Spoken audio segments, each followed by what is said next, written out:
চট্টগ্রাম বিশ্ববিদ্যালয় কেন্দ্রীয় ছাত্র সংসদ, জাকসু ও হল সংসদ নির্বাচনের ভোট চলছে। বিশ্ববিদ্যালয়ের বিভিন্ন অনুষদ ভবনে সকাল ৯টা থেকে উৎসব মুখর পরিবেশে ভোট দিচ্ছেন শিক্ষার্থীরা। চলবে বিকেল ৪টা পর্যন্ত। সকালে ভোট দিতে এসে ছাত্রদল সমর্থিত ভিপি প্রার্থী সাজ্জাদ হোসেন হৃদয় অমোচনীয় কালি না দেয়ায় জাল ভোট নিয়ে শঙ্কা প্রকাশ করেন। আর ভোট গ্রহণে ধীর গতির কথা বললেও সুষ্ঠু হলে মেনে নেয়ার কথা জানান শিবির সমর্থিত ভিপি প্রার্থী ইব্রাহিম রনি।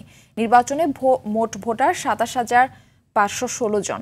চাকসু ও হল সংসদ মিলিয়ে মোট ৯০৮ জন প্রার্থী প্রতিদ্বন্দ্বিতা করছেন। নির্বাচনে লড়ছে ১২টি প্যানেল।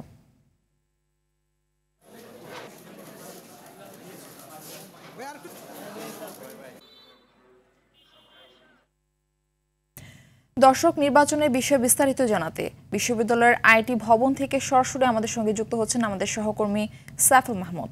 সাইফুল মাহমুদ, ভোটের পরিবেশ কেমন দেখছেন? কেন্দ্রে ভোটারদের উপস্থিতি, সার্বিক পরিস্থিতি বিস্তারিত জানাবেন।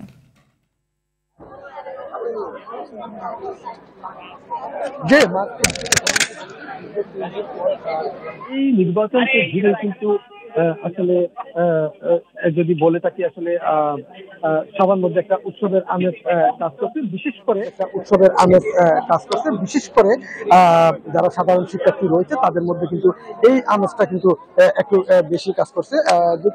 যেহেতু ৩ যুগ পর আসলে এই নির্বাচন অনুষ্ঠিত হচ্ছে, সেজন্য সবাই কিন্তু এক কথায় খুবই খুশি। বিশেষ করে যারা সাধারণ শিক্ষার্থী রয়েছে তারা কিন্তু খুবই খুশি।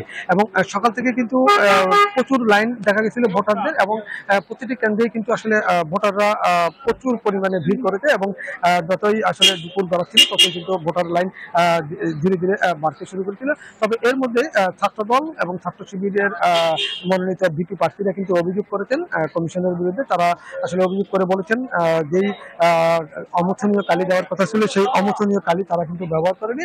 তারা যেটা ব্যবহার করেছে সেটা মুছে যাচ্ছে। সেই জন্য তারা দুজনেই কিন্তু আসলে সংখ্যায় ছিল হয়তো জাল ভোট হতে পারে। তবে নির্বাচন কমিশনার বলল আসলে যেহেতু ছবিযুক্ত ভোটার তালিকা আছে সেখানে জাল ভোট হওয়ার কোনো সুযোগ নাই বললেই চলে। তবে ইতিমধ্যে সব জায়গায় সুষ্ঠুভাবে হচ্ছে। আমরা কথা বলেছিলাম নির্বাচন কমিশনের সাথে। তিনি জানালো দুপুর 1টা পর্যন্ত 35% ভোট গ্রহণ করা হয়েছে।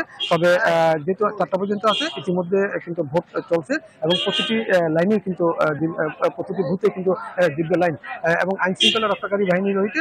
এই পর্যন্ত আসলে কোথাও কোনো ধরনের সমস্যা হয়নি। হয়তো সামনের সাইফুল মাহমুদ, ধন্যবাদ আপনাকে।